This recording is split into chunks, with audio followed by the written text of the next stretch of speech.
Nobody has been held accountable in any whistleblowing case that I have ever known in this country in the past 16 years. Doesn't matter what agency. They are there to protect themselves, and all the cards have been set in such a way that there is no chance. You may win, some kind of compensation and say, well, that was justice. It's not. That's what I was saying I want to see accountability. There's either a tremendous amount of fraud that the government just doesn't care about, or there's something wrong with the criteria that they use in defining what a whistleblower is. And either way, none of the politicians seem to care. So knowing those things, I probably wasted my time, and looking at my wife and my kids, I know I did the right thing.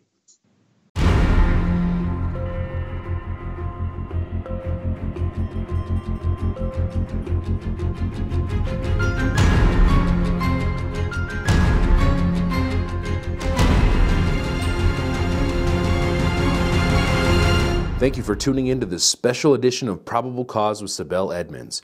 Joining Sibel is Dr. Timothy Ferner, who is an author and lecturer in political science and ethics. His particular areas of interest concerns the role whistleblowers play in maintaining good governance and accountability in the U.S. Department of Defense. Tim recently retired from the U.S. Air Force after 27 years on active duty. Tim has the distinction of being the first active military officer since the Civil War to successfully win a qui tam whistleblower lawsuit on behalf of the United States government. Hosting today's discussion is the founder and editor of Newsbud.com, Sibel Edmonds.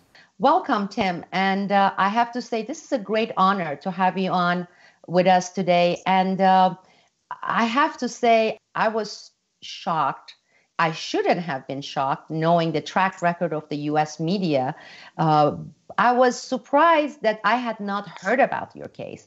I had not heard about you and your whistleblowing journey. And the moment I read and then I went back and researched your case, it was mind-blowing. And I said, we need to have you on the show and talk about your case, your experience, your whistleblowing journey, and then discuss so many relevant topics, not only relevant to whistleblowing, but in terms of many misconceptions, myths out there, that there are these great channels, there are these great entities set up in our country to take care of issues of whistleblowing and whistleblowers. It doesn't exist. It didn't exist when I blew the whistle. And we would like to hear from you about your experience. I spent 27 years on active duty. I flew 5,000 hours, including I flew test and evaluation aircraft at the Lockheed Skunk Works. The Air Force gave me a TS SCI, and when I was with NATO, I had a Cosmic TS Atomal.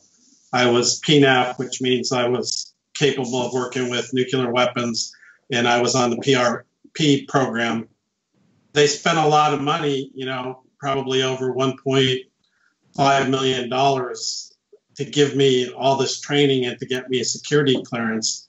Yet when I went to them and said that there was a problem and people were stealing money from the taxpayers, they didn't do anything. In fact, what they did was they made it seem like I was a disgruntled employee and I had no business reporting the fraud. So that concerns me. As soon as I did those interviews, I started getting phone calls supposedly from Hickam Air Force Base, the finance office, somebody that handles retirement, and they were they weren't threatening, but they were, if you continue to talk about this, you're jeopardizing your retirement. And I would say, in what way? They would say, well, we could, we could stop your retirement altogether. We could, things could happen where you wouldn't get paid. And then I had a couple of death threats when it first went public, and they came via Skype, and it came as unmasked numbers. And I live way out in the country in New Zealand, and we have alpacas. And, I jokingly said, well, if you can get past my trained alpacas, then come get me. This is a preview of a Newsbud special report. But Tim, to clarify it for our viewers, in this particular case, your case, you blew the whistle and it had to do with SAIC, right? And Correct. You won the case. So basically, this was for the benefit of the taxpayers, the Americans, but also for the benefit of the government, because they are the ones who take, close to 70%, 80% of that amount, correct? Yeah, So well, why would they have problem with you? Because it seems like, or it appears on the paper or at the first glance, then basically you have done everything as pro-government and pro-people. So like in my case, I was blowing the whistle on government itself, and this was the particular government agency, FBI, even though a lot of those problems were caused because of what was being dictated to them, even though it's not supposed to happen, by the State Department. Anyway, welcome to the State Department. I think we have some interns in the back. Welcome. Good to see you in this exercise in transparency and democracy. But in your case, you actually helped the government. So why would they have problem with you?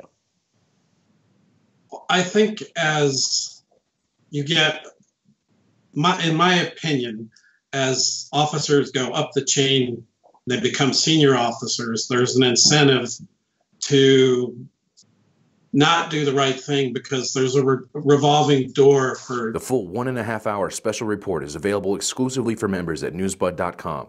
Sign up today for full access. Or you can watch it now at Newsbud Vimeo on demand.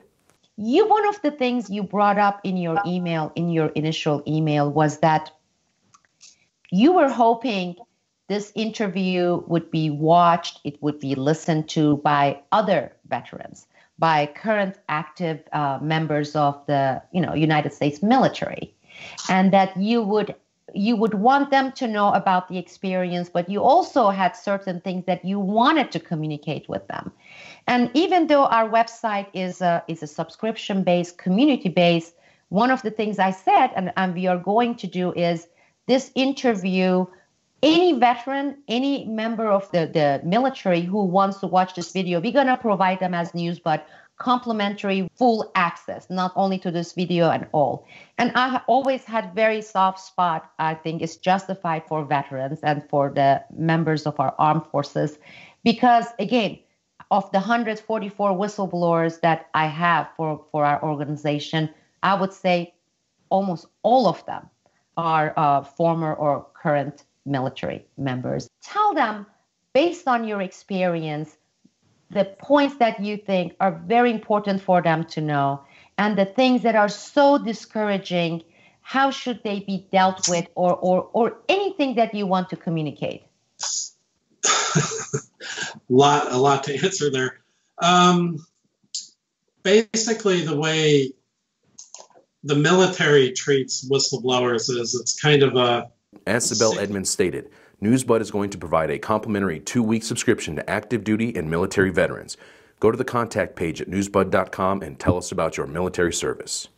You have to decide when you get up in the morning, are you going to look in the mirror and be happy and comfortable with what you see, or are you going to have to look down and say, this is another day, I haven't done the right thing? I can get up every morning and look in the mirror and say, I did the right thing, and that's what they should be looking at too.